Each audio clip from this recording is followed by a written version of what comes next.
आपण जे कर्म केले ना त्याचे फळ आपल्याला भोगावे लागणार आहे. त्या कर्माची फळं आपण मरल्यानंतरही भोगणार आहेत आणि या ठिकाणी भोगतोय. किती आपले मुलं आज 40-40, 35-35 वर्षाचे कुवारे फिरत आहेत. देवांनी मोजून मापून काम केलं होतं. त्या देवाच्या कार्यात आपण हस्तक्षेप केला आणि आता बऱ्याच बिचाऱ्या तरुणांना रिकामं फिरावं लागत आहे. परंतु ही माऊली संतांची भूमी आहे.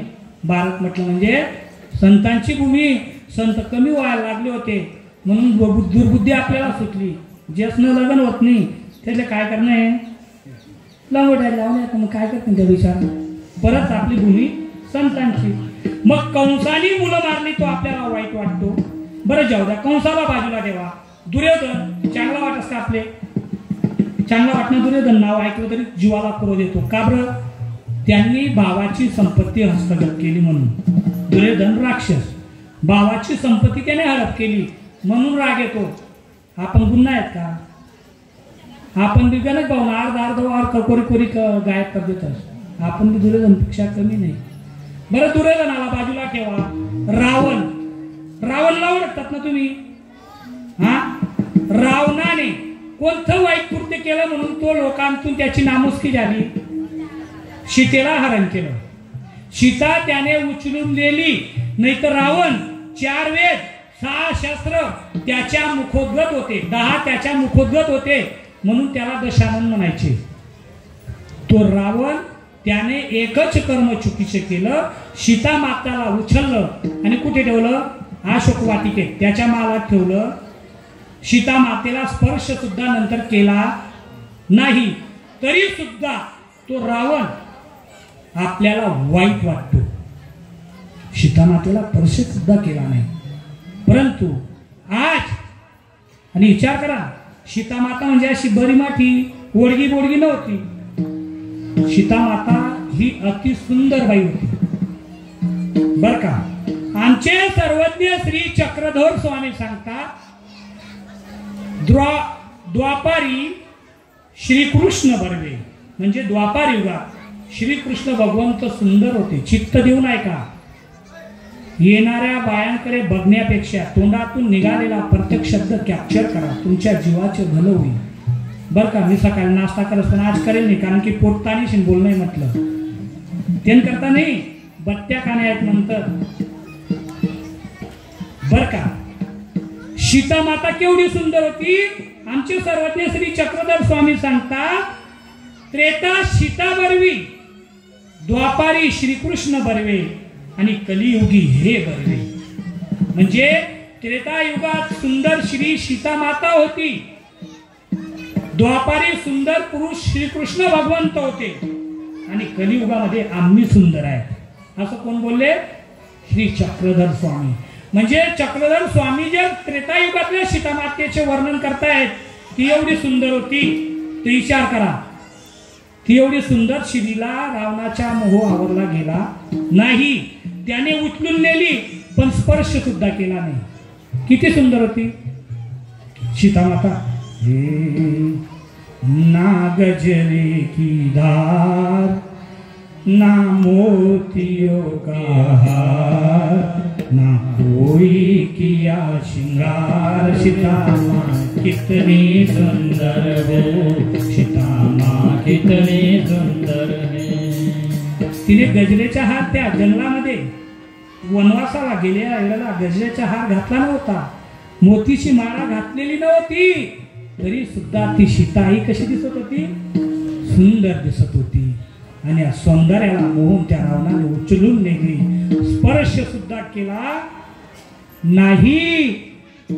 तो रावण आपल्याला वाईट वाटतो. आज समाजात कमी रावण आहेत का?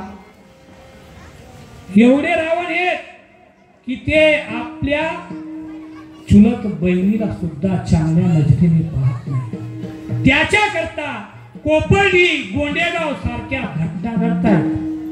मायामाऊलींनो एक संदेश मला घेऊन जातो. काल परवाच रक्षाबंधन झालं ना. प्रत्येक बहीण रक्षाबंधनाच्या वेळेला भावाकडून काही ना काही मागत असते. मागते का नाही? जोपर्यंत बाप जिवंत आहे तोपर्यंत बाप तिला भरपूर देतो. पण प्रत्येक बहीण भावाकडून काही ना काही मागत असते.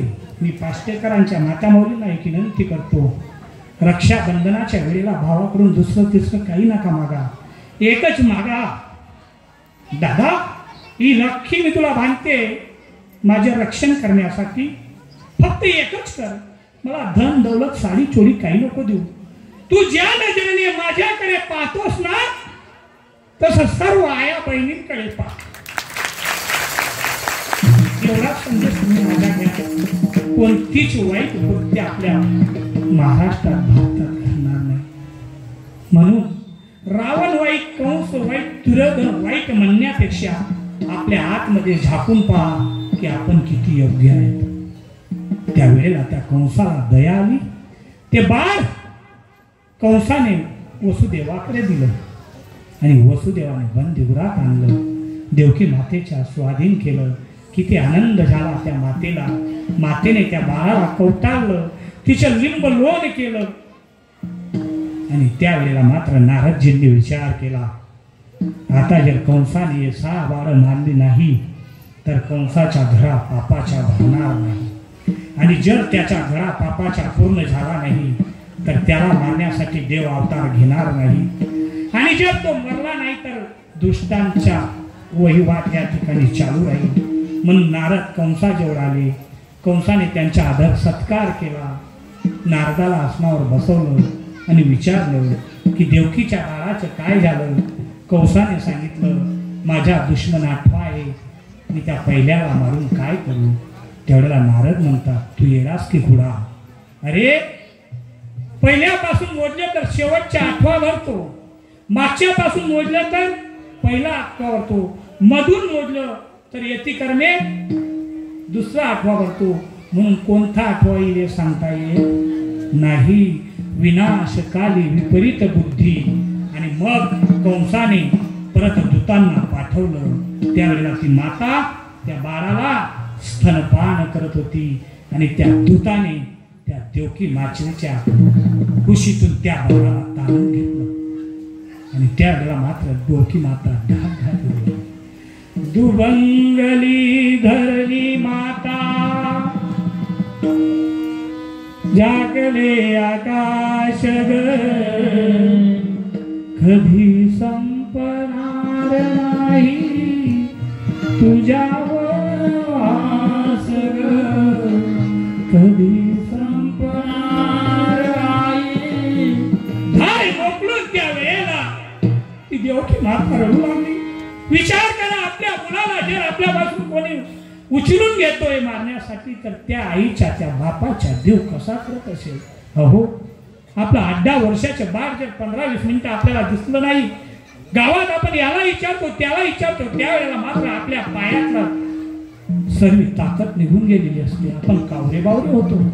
आणि त्यावेळेला त्या कंसाने 1 नव्हे 2 नव्हे 3 नव्हे त्या दोघांच्या पोटी येणाऱ्या 6 बालकांना आपटून मारलं.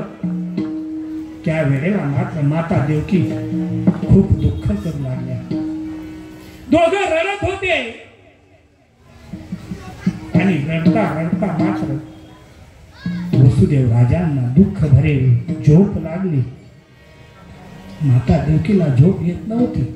विचार करत होती की 6 बाळं पोटचे माझी मारली, अजून काय होणार कुणास ठाऊक. त्यावेळेला माता खिन्न होऊन विचार करते, असा कोण आहे की तो मला या संकटातून काढेल, या बंधनातून आम्हाला मुक्त करेल. विचार करू लागली, जर मी इंद्रादिकांची भक्ती केली, इंद्रादिकांची आराधना केली तर त्याच इंद्राला त्याचे 33 कोटी देव रावणाने कामाला लावले. ते आम्हाला काय मुक्ती देते. जर विष्णूची आराधना केली तोच विष्णू त्या भस्मासुरापासून वाचण्याकरता स्वतः श्री झाला आणि त्याने कपटाने त्या ठिकाणी भस्मासुराला मारलं.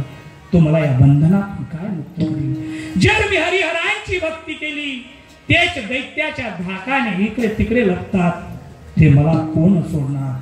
त्यावेळेला मात्र ती विचार करू लागली आणि त्यावेळेला एका धरणी मातेशिवाय या वेळेला मला या संकटातून कोणी काढू शकणार नाही. या विचाराने ती धरती मातेची आराधना करू लागली. ती धरती मातेची आराधना करते आणि म्हणते, हे देवी, हे माता, मी असं काय केलं असेल की जे मला या कर्माची फळं या आयुष्यात भोगावी लागतायत? मी पूर्वजन्मी फाशे लावले असतील आणि सशासारखे प्राण्यांचे ते बछडे धरून मी त्यांना कापलं असेल का, म्हणून माझ्या पोटची 7 आरशे नेली? मी गळाला विष लावून माशांना ओढलं असेल का, म्हणून माझ्यावर हे दिवस आले? मी माझे बाळ दष्टपुष्ट असावं, माझे शरीर दष्टपुष्ट असावं, म्हणून नवसासाठी बोकडं कापले असतील का, म्हणून माझी बाळ 6 माझ्या देखत नेली? कर्मानं गहन गती. बंधूंनो, तुम्ही जे कर्म करतात त्याची गती तुम्हाला भोगावी लागत आहे. कलियुगामध्ये हिंसा हा अधर्म सांगितला.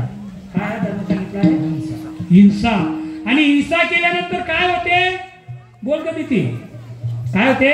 बोल बरोबर. जर आपण एखाद्याला मारून टाकलं तर काय होईल? पुण्य होईल का पाप? हिंसा केल्यानंतर पाप होते आणि पाप केल्यानंतर कुठे जावं लागतं? नरकात. मग जर आपण हिंसा करतोय, मग आपण म्हणतो बोकड्या कापणारा मारी आहे ना, आपण तरी तशी गाडी शिकायला राहणार. आपले कसा हिंसा? डावणारा, धरणारा, कापणारा, लेणारा आणि देणारा या 5 लोक सारखा गुन्हेगार होतात. राहणारा बी बरं, मी तर मायांना करा त्या कापाचे मी त्याच पुरता बनाय दे, त्याला आपण निमित्त होतोय. काय होतोय? निमित्त होतोय. आणि निमित्त दोषामुळे आपल्याला पाप घडते. म्हणून जीवाने या नरदेहात अशी कर्म करावी की ते आपल्याला पुढे सुखकारक होतील. पण आपण तसं काहीच करत नाही. आणि परमेश्वराने गीतेमध्ये सांगितलंय, युक्त आहार विहारस्य युक्त चेष्टस्य कर्मसु. तुम्ही जर चांगला सात्विक आहार घेतला तर तुमचे विचार सात्विक असतील आणि तुमच्या हातून कार्य सुद्धा चांगलेच घडतील. म्हणून मांसाहार हा या नरदेहाचा अधिकार नाही. रागिंत कोलेली पण त्याच्या जीवाच्या भल्यासाठी सांगतोय. बुडते हे जन न देखावे डोळा, म्हणून कडवडा येत असे. संत सांगतात हा समाज बुडतो ना, तेवढा संतांच्या मनात कडवडा येतो आणि मग ते दिवा लोकांना सांगतात. मांसाहार खाण्याच्या शास्त्रानुसार अधिकार त्या जीवांना आहे ज्या जीवांची सूर्यासारखे दात असतात. ऐका, ज्या जीवांची सूर्यासारखी दात असतात त्यांनाच मांसाहार खाण्याचा अधिकार आहे. आणि जे जिभेने चाटून पाणी पितात त्यांनाच मांसाहार खाण्याचा अधिकार आहे. एरवी जे ओठाने पाणी पितात त्यांना मांसाहाराचा अधिकार नाही. आणि ज्यांची दात सपाट आहे त्यांना अधिकार नाही. हा नका दे का घर जाई शिंदे का आपला दात सोडा तर आपले खावायचे. मग हा नियम शास्त्राने